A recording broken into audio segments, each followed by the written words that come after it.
Started. So hi, everybody. I'm Hallie.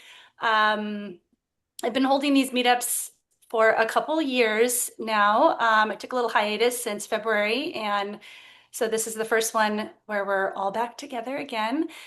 We cover all sorts of topics, sort of anything that's top of mind at the time of year. So there is a YouTube channel that has all of the former recordings. We've talked about ABM and AI, I think a couple times. So you can check that out, and that is posted in the community. I know everybody had to go through the community to join today. So I really encourage you to participate in there. I set that up because I know that by working together, by collaborating, we will all do better, feel better in our jobs. It's easy to feel alone. And just to kind of give a little more background about me to those who don't know me, I've been in EdTech for coming up on 30 years.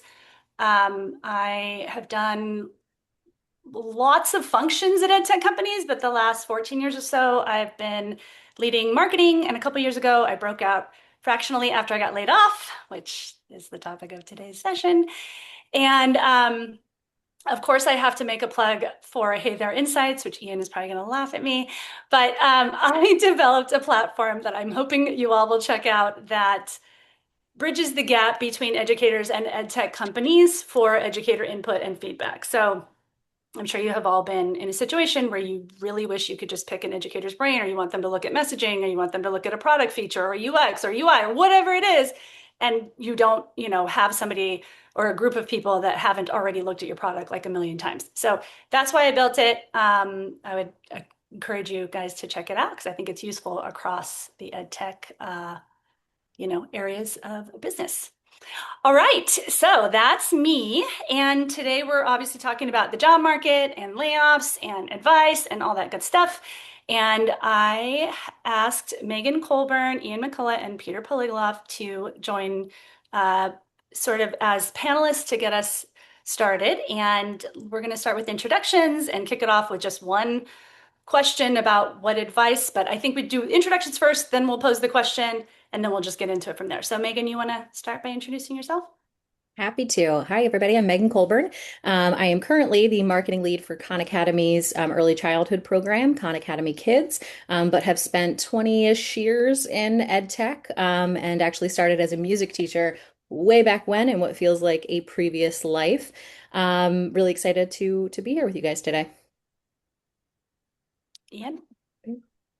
Ian McCullough, based in the San Francisco Bay Area, 25 years in ed tech, in a variety of roles. Recently was leading America's K-12 marketing for 3P Learning, Australian company. An 18-month contract just wrapped up. And so I'm in my third or fourth cycle of building up a consulting fractional sell billable hours practice. And I know this roller coaster well.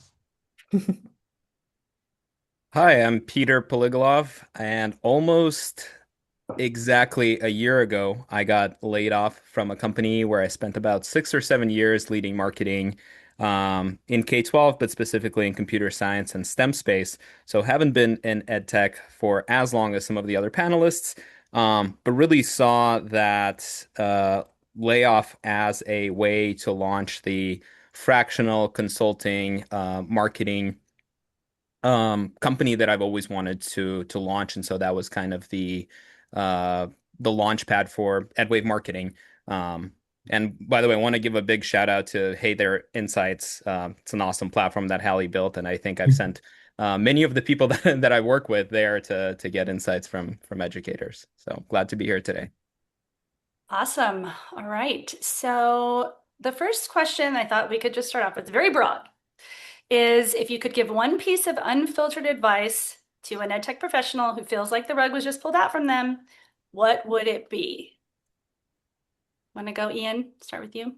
I'd like to, start with a bit of a census since we want to kind of make I this a know. I was conversation. thinking about that. I'm Yeah. gonna do so. Like, use the react button in Zoom, or you can just literally raise your hand if you have been recently laid off. I'd just like to know, just like who's here.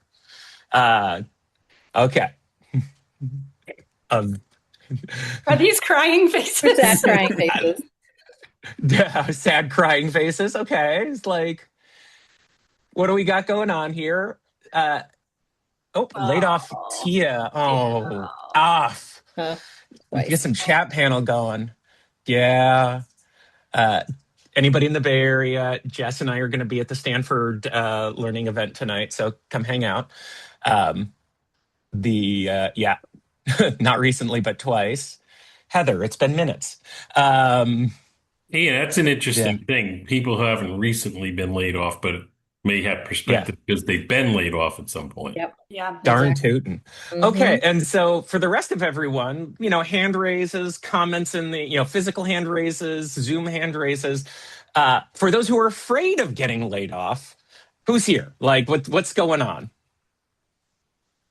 So currently employed. Currently Still employed, hanging but on. you're biting your nails. Like, Can I oh, Elaine, say Like sorry. currently everybody. employed? Can I say currently employed and not biting my nails? Of Yeah, sure. course. Yes. Well, Adam, you're in a very fortunate space. Yes. Yes, the few and far You between. can Tell you us can about your share. fortunate space, Adam. Yeah, I know. Let's Oh, take a moment. yeah. So I work at Ellucian. It's a higher ed tech company. Yeah, I can see by the reactions that yeah. Who's We had envious of Adam? Who's envious of Adam? Let's get some reactions on that. we had a layoff earlier this year, but Mhm. it wasn't a financial layoff. It was more like a restructuring. Yes, Lindsay Stanley is still there. I work with her plenty. It was more of a restructuring towards our new product line, or like the way we're like packaging our products. And so like there was some layoffs on the product side, but like our solutions marketing team has been very lean, and like no one can go. In fact, we're actually growing because my manager just left. And so I think we're gonna end up hiring like probably three people. And because like we're so lean, there's like no room to cut on our team. So, and aside from that, like if you don't know what Ellucian is, it's the higher ed's biggest ERP sys, and there's such a big install base that it's like basically impossible for us to lose a lot of customers very quickly, because like ERP sys is an ERP sys transition is very painful, and like like most of our customer, like even if we were to be rock bottom, I think we'd still be at like 60% install is what I've heard. So we had an analyst tell us that if we fail, higher ed will fail. So No pressure. um, yeah. So that all kind of gives me some reassurance of my job, and why, even though like I've been approached about some very interesting opportunities, I'm like, no, thank you. I like my stability and craziness. I will just take the craziness and be thankful. And right now, I'm absolutely certain, as you were talking us through that journey, you probably have 28 to 30 job applications for the three roles that you just Exactly. told. Probably. Boom. And the Yeah. reason that I wanted kind of a quick sentence is there is, as always, method to my madness. My piece of advice is you all are already abiding by it. You're here. And like, layoff anxiety, getting laid off, it's a kick in the teeth. And one of the things that has led me to continuously choose not just being around education for the sense of mission, but EdTech specifically, it's the community of people where we all got each other's back. And I mean, there's a number of folks here who, technically speaking, when I'm like going out for consulting and fractional work, I am literally competing with them. Hmm. But they've become some of my closest friends, and like we pass stuff back and forth. And we're all together. And so if you are grieving of a recent layoff, or you're sitting there biting your nails, like this is a tremendous community of people broadly that you can go and just be like, ugh. And that's kind of the first step. That's my piece of advice. I'll piggyback off of what Ian was saying, I completely agree. I don't think very rarely do I meet somebody in this industry, even if they're in a role or at a company that, can be seen as like a direct competitor or in the same lane that I'm working in. But 99% of the time, we all work really well together. We collaborate, and it is a thing that it's such a small industry that I think everybody knows each other by like 1 or 2 degrees of separation anyway. And a lot of times, someone that I thought would be like a quote unquote competitor actually turned out to be a partner on a project, right? Or a referral that I can make. Nowadays, I got to a point where almost every single call with a client ends up being, hey, if I'm not a good fit, I know somebody who is, and I'd love to connect you with them. Um, Having Yeah. said that, I think one piece of advice that I would share is the importance of personal branding. About 2 or 3 years before I lost my job, I wasn't super active on LinkedIn. Weirdly enough, even as a marketing director, social media didn't come very naturally to me. But I saw that every other marketing director was basically a spokesperson for their brand and really building out their own individual brand. And so I invested a lot of time into that. And so when I did lose my job, and I put it out, on LinkedIn, and I was kind of open about it, there was a lot of support and a lot of opportunities that were being shared with me because I had that reach, because I had built up that network. And so it was kind of a little bit easier for me to bounce back had I not been, as active on LinkedIn as I was. Yeah. And Peter, I'll jump off of that too, because I am the definition of an introvert. The idea of building a personal brand makes me cringe like I cannot possibly tell you. I always joke I will be never host you in my home, but I will be the number two at your party who was there 5 hours early helping you set up and like, getting it done, right? So the idea of having to build a personal brand on Insta or on LinkedIn rather was so cringe for me, right? I just didn't want to do it. And so, an alternative that I found to be really successful was to manage that through more one-on-one conversations, right? So, tapping into people that I haven't spoken to in years, right? So, again, I've been in ed tech for a very long time, and it was so heartwarming to see how many people came out of the woodwork to help, right? To ask for a referral, to just to be there as a listening ear. It was, kind of a beauty that came out of a hard situation, right? And so I would definitely, to Peter and Ian's point, tap into the people around you, right? You're not doing this alone. So many of us are doing it. But I'm actually going to pivot and say my one big piece of feedback is don't be scared by what the technology is telling you about the job market. So, how many of us have seen 1,000 people have applied to this job 2 minutes after it's posted, right? Ignore that, right? I will tell you right here, I have my job that I have today because I cold applied, right? I cold applied and it just happened to be a good fit. Now, that doesn't happen for everything, right? That isn't the case for some of the other opportunities that I have had thrown my way. But in this case, it did, and it's been such a beautiful fit. So, definitely just don't be scared of that. I think there's a lot of fear that comes out of the way that LinkedIn is trying to market to you. Can we discuss the fact that they're trying to push a paid platform on people that are, in a dark time? And so, I think just keep that in mind. And if you're a good fit for the role, then go for it. I'm gonna. Just to I piggyback, oh, Oh, sorry, go ahead, just to John. piggyback off of that, I found that the personal brand building has led to relationships with Peter and others. And now I've actually established a relationship with somebody with a consulting practice where I can piggyback and start to get business and hopefully, you know, get enough business where I can leave my day job. But that was all from networking, providing value, commenting, you know, Hmm.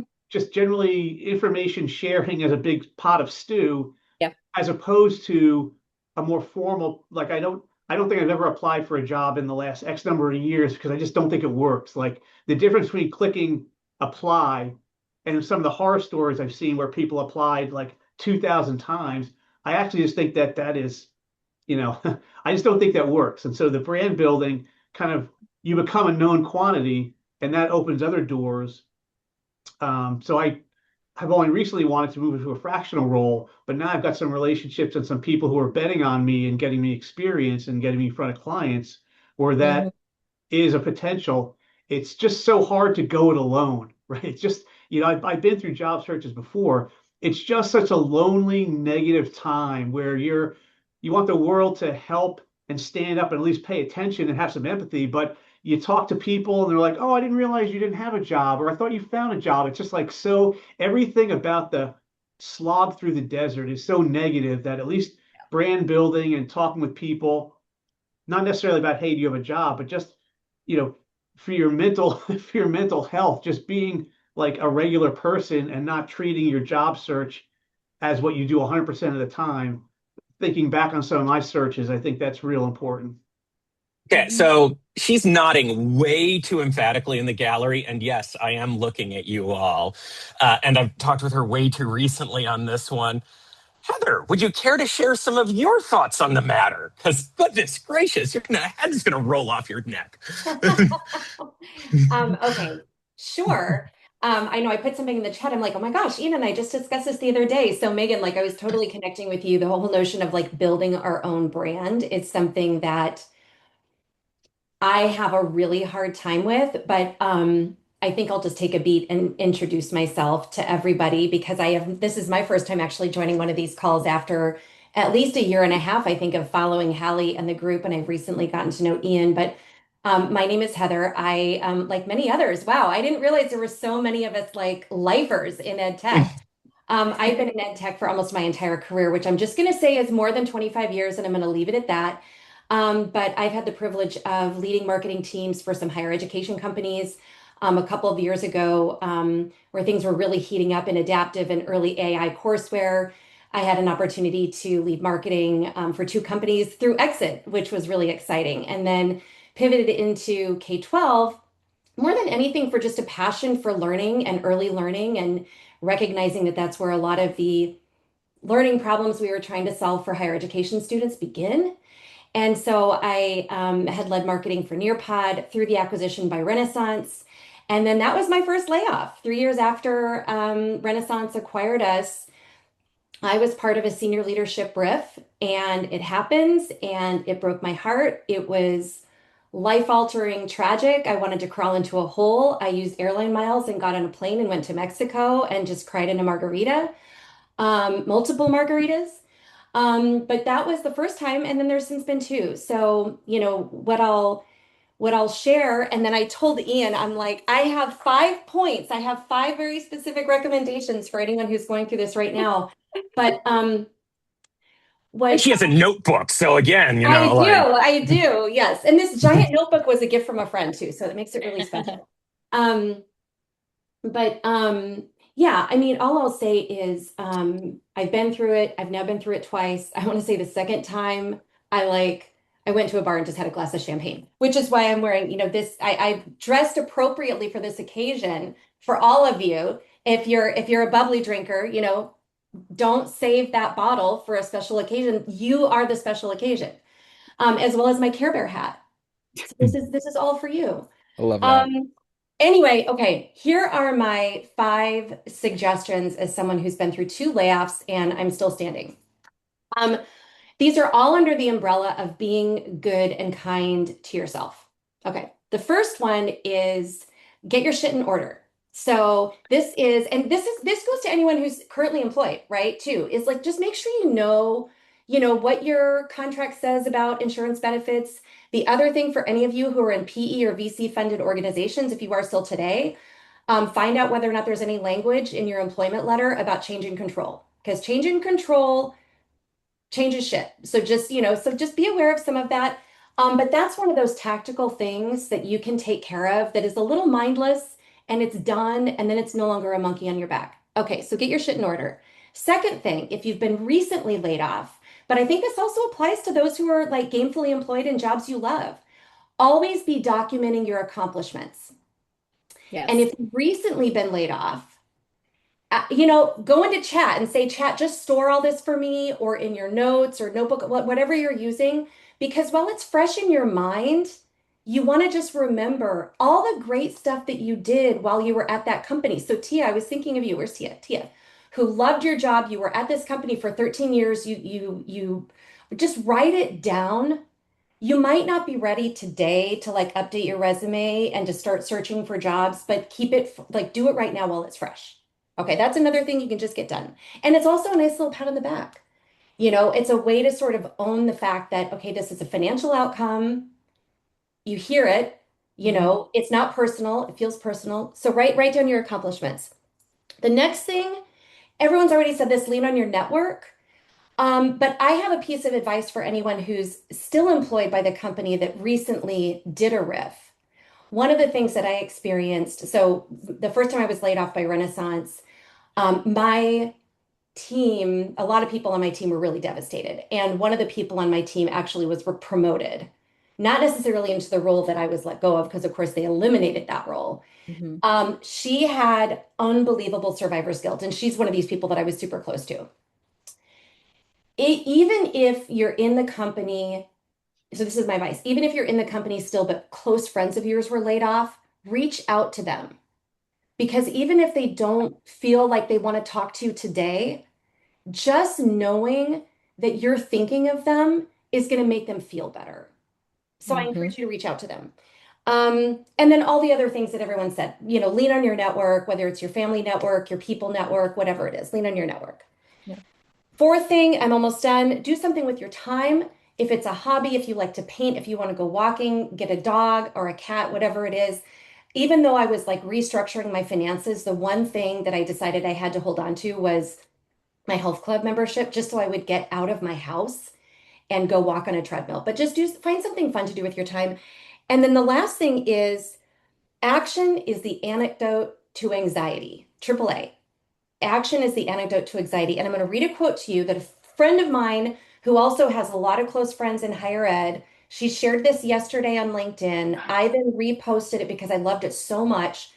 She's reading a book, and the book is written by author Jim Collins, who also wrote Good to Great. I don't know if any of you have read that, but I'm just going to read you this quote because he did all of this research with people to find out what makes a life well lived, what makes for a good life. He said, the lives in our studies show the great utility of moving in small steps when otherwise befuddled and uncertain. So if a lot of us are feeling uncertainty, just little actions can make a difference. You don't need a plan. You don't need a goal. You don't have to have the answers for what to do with the rest of your life. You just need to begin what he calls simplex stepping, taking the next best step from where you are today. And you might get a long way down the road before you even know where you are going. And these little baby steps, even all the things we've sort of discussed today, reach out to a network, whatever it is, it's just a little step, but it can help you get through this. And that's it. Those are my 5 tips. I love that, Heather. And you're reminding me of when I got laid off. And I was like, I am gaming this. I'm going to start listening to motivational podcasts and I'm going to walk around my neighborhood and I'm not letting this get me down. And I started listening to Good to Great. Yeah. And I forgot one more. Okay, so a friend of mine sent me this book, and I'm sorry, gentlemen, I don't mean to make you feel left out. Can you guys read that? Yep. All the Curl Girls. Anyway, this is actually a great book. And what I'll say about this book is these 2 authors out of New York City. One was editor for Wall Street Journal Weekend Edition. The other one was, I think, editor at Cosmo or InStyle magazine or something like this. Anyway, they both, within a couple weeks of each other, got laid off. They met up at a bar. They were just talking about it, yada, yada. They decided to write this book, but they interview all of these really, really well-known, like celebrities, like Katie Couric, Oprah Winfrey, the woman that founded Ellevest. Anyway, the long and the short of it is so many people, even people we admire, have probably gone through layoffs or setbacks, and it's just a matter of getting up and taking another at bat. Yep. So, And building off of that, Heather, too, I would say, taking action with intentionality, whether that is in the types of roles that you're looking out for, whether it is in taking time for yourself.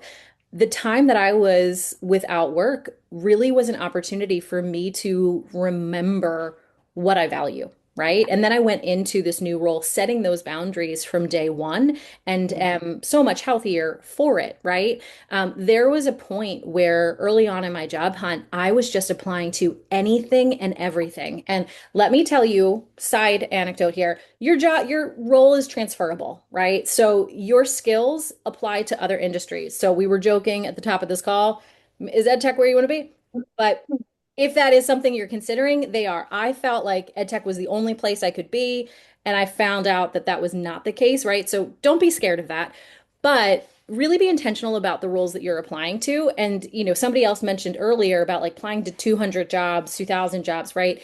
That's a strategy for sure. But where I found the most success is where you are taking the time to be intentional about your applications, about your cover letter, showing your level of authenticity, right? And showing that you understand the role that is being asked, right? Quality versus quantity went a long way for me in that regard, right? It's so easy to fall into that trap of, oh, I just have to apply for everything, right? But essentially, what you're doing is just downplaying who you are and what your skills are, right? So taking that time to, it sounds like a slog, but to personalize your resume and to take that the relationship building piece into it, went a long way. I would also, Um, sorry, go ahead, Ian. Peter, go ahead. No, Uh, I spoke more recently than you did. Go. Appreciate it. Megan, just completely agree with you. And I think what helped me as well, um, the company that I worked with had about 20 organizations that we partnered with, either as partners or sponsors or distributors or resellers or whatnot. So the very first interview I had after getting laid off was with one of the closest partners of the company that I Hmm. worked at, because they had the front row seat to the great work that I was doing while I was still employed, and 100% agree as well. I think Heather, you mentioned like don't be humble about your work, right? Document everything you did. Make it nobody is going to give you extra brownie points for being humble and working those late hours and just not Hmm. talking about it. So maybe being bragging about it a little bit or putting it forward, right? Yep. Whether it's a conference organization, a booth, is what led that partner to try to to court me essentially and invite me to an interview, because they saw the great work that I was doing. And then the second interview I had was with a direct competitor. So in Mhm. terms of, segmenting and prioritizing and 200 applications per day type of thing, like look at the companies that are adjacent to the company that you were working with, because Mhm. those are probably going to be the ones where your role and the company that you worked with are gonna, throw up a lot of green flags because, hey, this person already knows this space. It's a natural transition. Um, and I guess that would be my advice. Mhm. There's something I want to openly put on the table, especially around this. There's a couple of things. First and foremost, as I'm monitoring the chat panel, Tia specifically, if at some point you want to step in and share openly what you're experiencing, thank you for being vulnerable in the chat panel. I at least want to say, I see you and we see you. Um, uh, Arts, yeah. Kisses and hugs. Um, it's hard and it sucks. The second thing that I want to acknowledge, uh, I am a male with he, him pronouns, as appear to be several of us on this one. Something that is worth acknowledging in the workplace and the job market is the rules are different by gender. Like the unspoken rules and oh Tia, like we got you. What I would say on this one, and I think on this is another thing where endurance and ed tech, any man who has stayed in marketing, and not like actually been a salesperson who got thrown at the top of marketing, there's an exception path in there. Um, any man who has stayed in marketing um, has has hopefully demonstrated respect for women and respect for people in authority who happen to be women. I want to acknowledge that the rules are different for men, the rules are different for women, and for gender fluidity and trans. That's a whole nother set of rules that I can't even begin to grok. And that's all of the things. For the women specifically, what I have seen through others, and my job here is to break the ice, not speak from experience that I don't have. Join the women in leadership networking groups. And perhaps some of your best friends, if you're going the fractional route and consulting journey, find women in sales. And the reason that you find women in sales is because the reality of fractional work, consulting work, is that you are a billable hour salesperson. I'm going to post some links to stuff I wrote like ages and ages ago. And the challenge for us as marketers is like sales is them. If we wanted to be in sales, we'd be in sales, but like, ugh, and it's draining and exhausting. And so, effective sales reps, who again, born into the body of women, if you are a marketer who is a woman, and there are a lot of marketers who are women, go hang out with sales buddies because they have that sort of disposition and skill set of putting themselves out there. And just, do that. Talk amongst yourselves. I would like to think that any man on this call is happy to talk with you about it as well and just sort of acknowledge it. But the rules are different, and that's important to say. The second point, another person who's not going to get off the hook with me, there's a bit of a conversation that's gone in on LinkedIn in terms of LinkedIn as a topic. Trevor, are you still with us? Trevor, who I met here through this group, has been, and again, Trevor, you are a male presenting person. I don't want to make assumptions. Has been slogging it out on LinkedIn and been open and vulnerable about it. Trevor, if you don't mind sharing, I'd love to hear some of your experiences. Yeah, I think my final number of applications is in the 600s. Because I finally stopped applying for everything. But I recently started a job at ASU, so I went from K-12 to higher ed, but I did not get that job through application.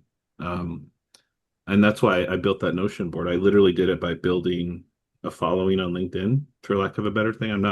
I don't express to be an influencer, but I'm getting closer to 13,000 followers than not. So, and I think I'm at 11 or almost 12,000 connections. But yeah, my best posts were when I was literally just banging my head against the wall out of frustration. I had one, I'll just name them. Coursera got me all the way to the top. I was the chosen candidate, and they kept putting me off for 2 months. So that was a whole another level. I might have been up against you for that role. Might have been, yeah. But then they switched internally because they just merged with Udemy last year. And Udemy people, I guess, were like, wait, what about us?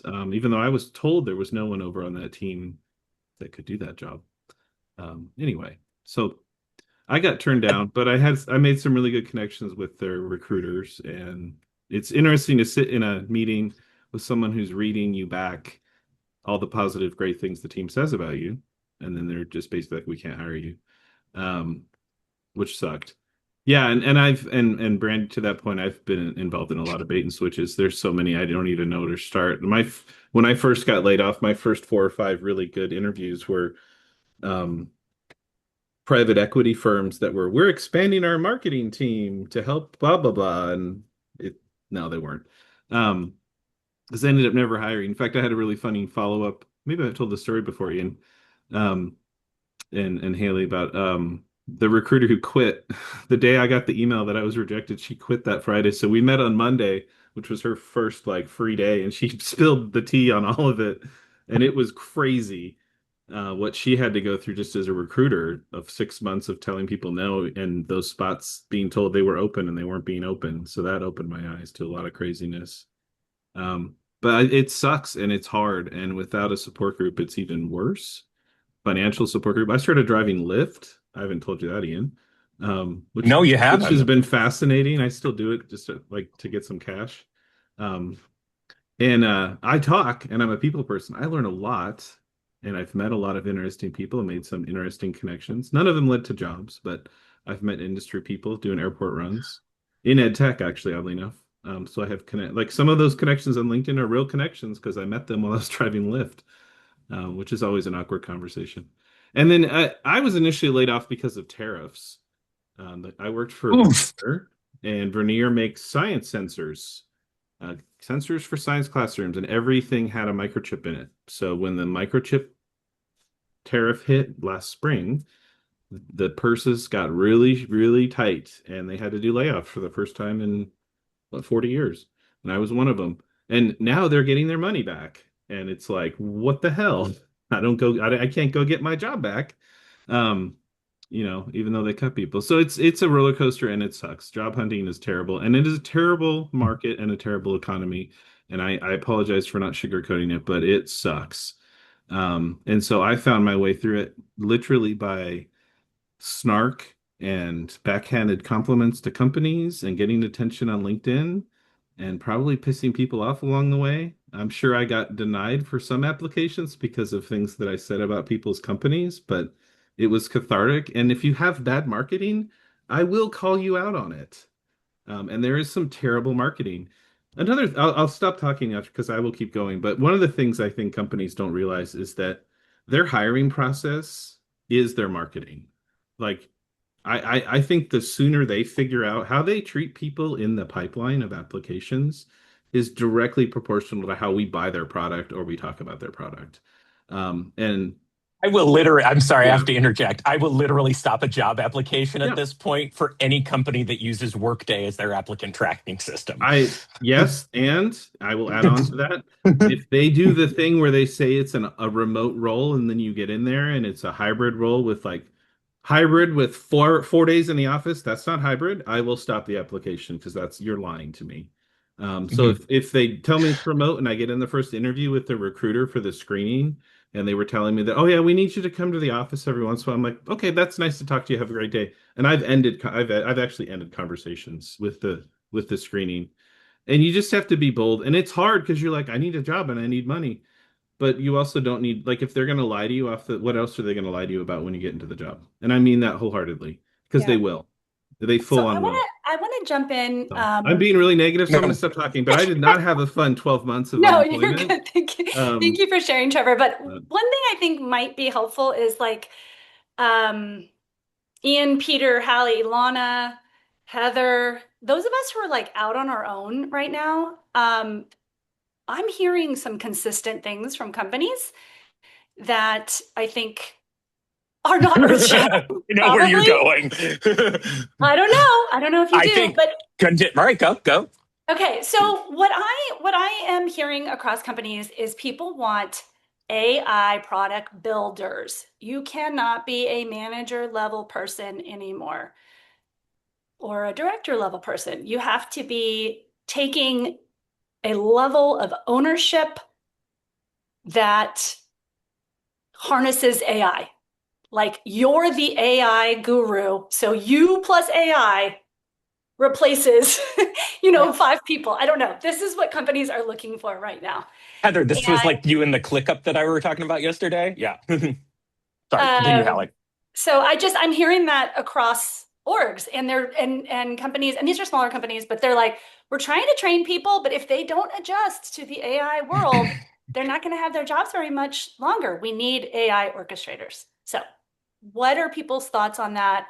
I was kind of remarking to Megan before everybody joined that, there's never been a time like this in our market. The screen backlash, the AI situation, the funding downturn, these are major market forces, and we are all going to have to adjust in ways that we never have before. I'm like, we're like coal miners now.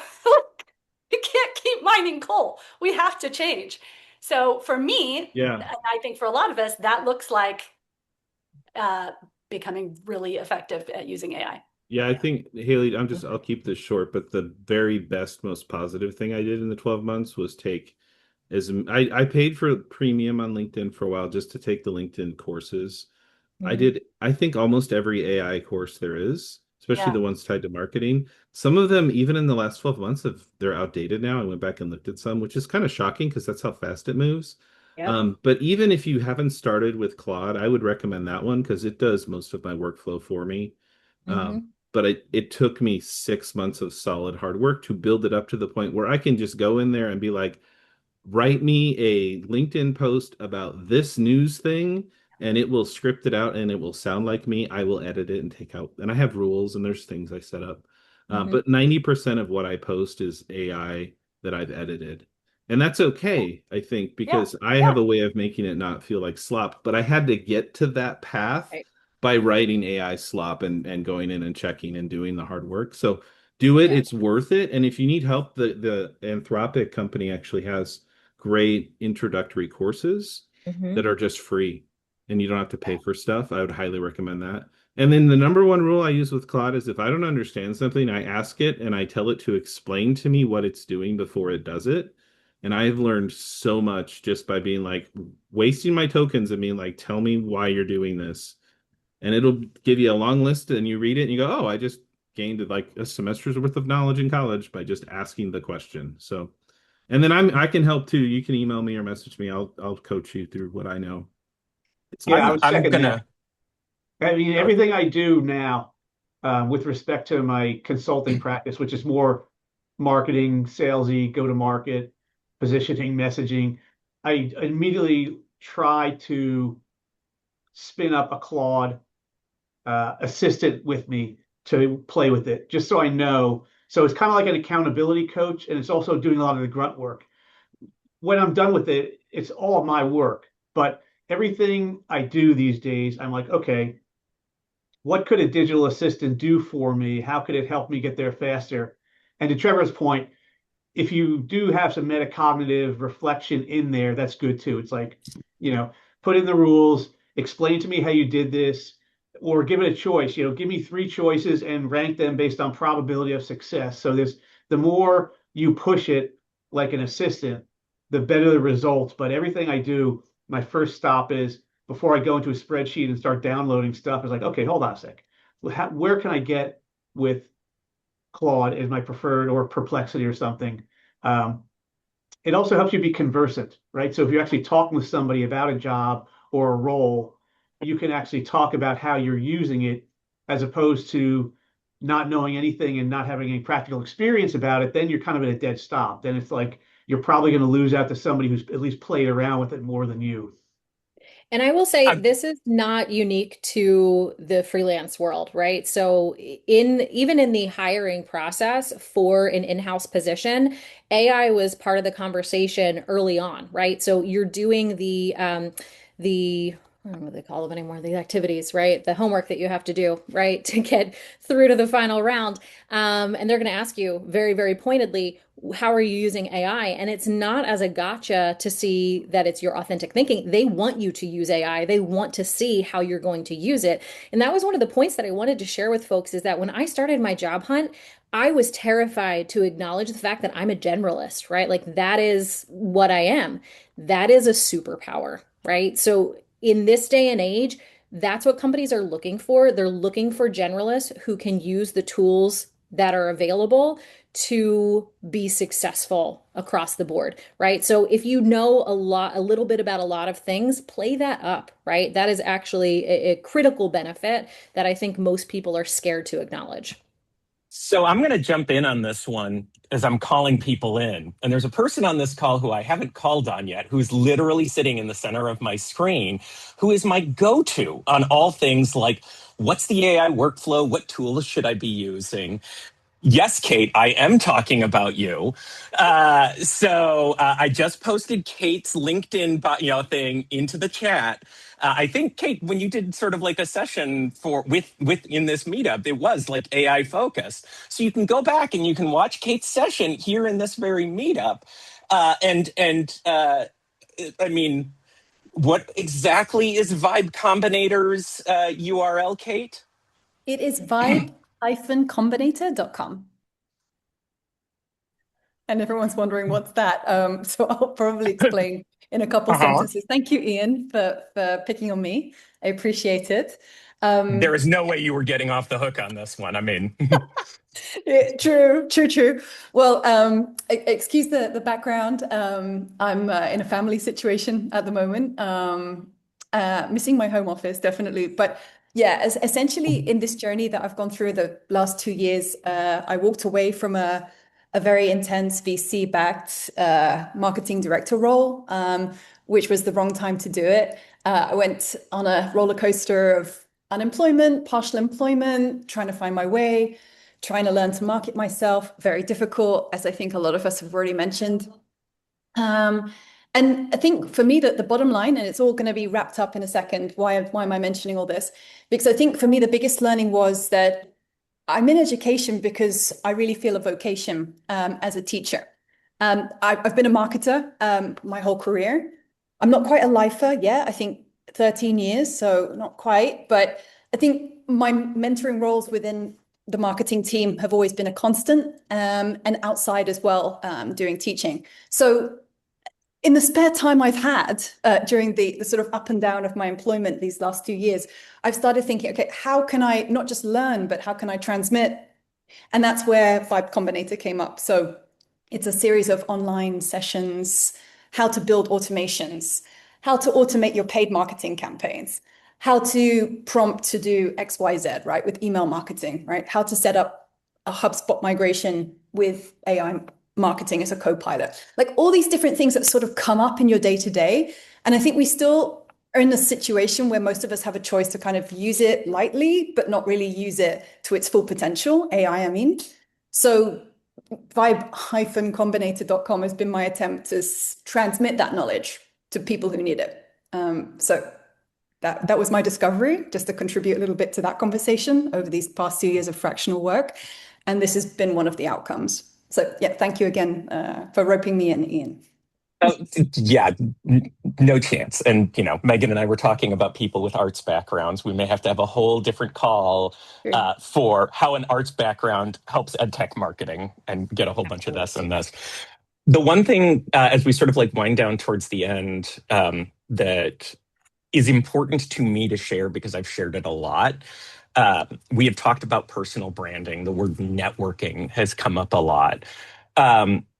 My first time in terms of fractional work and consulting and pursuing that path was in 2009. And these concepts really made me feel icky. Like I felt like, when I heard networking, I thought, okay, so I have to go like slick back my hair when I had it and, have a martini glass and be like, so like that was what networking meant. And, personal branding, selling my skills, like thinking that was like, I'm being selfish. It's a lack of humility. These were things that I was deeply uncomfortable with. Something that several of you on the call have heard me repeatedly expound upon. I've taken a Robert Fulghum approach to both of those things that has helped me. And maybe it'll help you as you kind of dive into this. So in my mind, when I think of networking now, I just think of making new friends. We are here networking. Networking is making new friends. And when we talk about personal branding and, selling services and promoting oneself, that's just making fair trades. I have knowledge, skills, and experience. You have money. If you give me a fair amount of money, I will give you my knowledge, skills, and experience. Excellent. So making new friends and making fair trades. That's it. A kindergartner can make new friends and make fair trades, and so can you. Sarah seems to like that. I think it's easier for kindergartners. Kindergartners don't have the baggage. Like, that's it. Like, it's, Ian, can you hear me okay? Mm-hmm. Kindergartners don't look at your badge and then walk away if they don't think that you're worth the time. So you have to navigate that, and you have to take that in stride sometimes. I've certainly experienced that in particular at ASU GSV. But you're right. I always approach conversations of, who are you? Let's have a good, thoughtful conversation. You're in EdTech, I'm in EdTech. What can I learn? Something usually comes out of it if we approach it as learners, as we all are trying to do. But there is that ick factor when you get older too. Well, Lena, I met you at ASU GSV, and you didn't walk. We had a great conversation, and you didn't walk away from me, so I feel privileged. A couple drinks in. Now it's probably because I was hanging out with Haley, but you didn't walk away. I guess for those of you that are looking on the job hunt, you also might want to take, and you've probably talked about this, you might want to make choose it as an opportunity to say, what could I do if? And it's this kind of pilot bubble. Like you can get into vibe coding, you can professionally develop, you can do all these things, but you can also do this fractional work and see if you like it, because there's freedom there. I started there. I'm 9 years in and created an agency based on just, I needed a change. I didn't get laid off, but I just was the stupid person that just left without a job. And then I went to school and said, gosh, what could I do if? So this is also a really empowering time for you to do that if you can. I know there's financial realities and all the things you're saying are real, but just try to do things that stretch you beyond, because you might just love it. And 9 years in, I'm here for that. Also, it can be very scary, but you have to push through that. And I had another point, but I absolutely forgot right as soon as I Well, I'll did. make one thing that nobody touched on. This is the hard business person aspect of it. When you get laid off, even though sometimes people talked about feeling down, that's BS, don't buy into it. But do not accept the offer they give you because you think you feel fragile or whatever. Look at that. You should probably hire legal counsel. It'll say in there that you have every right to. You probably should. If you do or don't, tell them that you're going to. Bluff them. Tell them that your attorney looked at it and it found it unacceptable. They will start quivering, thinking you are going to come after them. Like, don't just take it and go, okay, and I'm signing it. Like, read that, push back on it. Is it fair? Use AI to find out if it's fair. Find, an attorney that, represents people in your regional area based on that. And if their fees aren't completely insane, it's probably a really good investment. Like, stand up for yourself. And for me, because of brand and network and things that I wanted to do, like I quickly transitioned into other jobs and started a business and things like that. But it isn't always easy. It can be network, but don't just accept what they're offering. Yeah, And if James, it's not fair, fight for yourself. And to that point, I 100%. Most most attorneys will take a look at it for free and just give you a quick heads up on whether or not you should or shouldn't do certain things. And then if they want you to be involved, they usually will do hourly, but they usually have a 30, just in general, they'll have like a 30-minute consult that they'll give you for anything, even, if it's a car accident or whatever. But yeah, James, 100%. I actually improved a little bit of my layoff just by asking for more money, because I went to a lawyer and he was like, that's insane. Based on your salary, you should get this and this. And like, Well, I'll tell you this, and it's me. I had an attorney say to me, like, it's not outrageously over the top, but it's a fair offer. I went back and told him the attorney told me it was completely unfair and couldn't wait to see him in court. Yeah. So I think that's how I did it too, by the way. That's me, though. Yeah. One other piece, since Alana stepped in before I could call on her. One piece of advice I have around LinkedIn, because this was a significant topic in the chat. If you're in a place where you're feeling like overwhelmed, absolutely in no way, shape, or form overthink LinkedIn. Do not get yourself consumed in doing various, doing all of the various hacks and perpetuating self-doubt. You will probably be in a better place to go get virtual coffee with people, make new friends that way. And suffice it to say, however, if you're in a point where optimizing and building your LinkedIn presence for your personal work feels like a productive and healthy thing that you want to do to grow, well, follow Alana. That's a no-brainer in my book.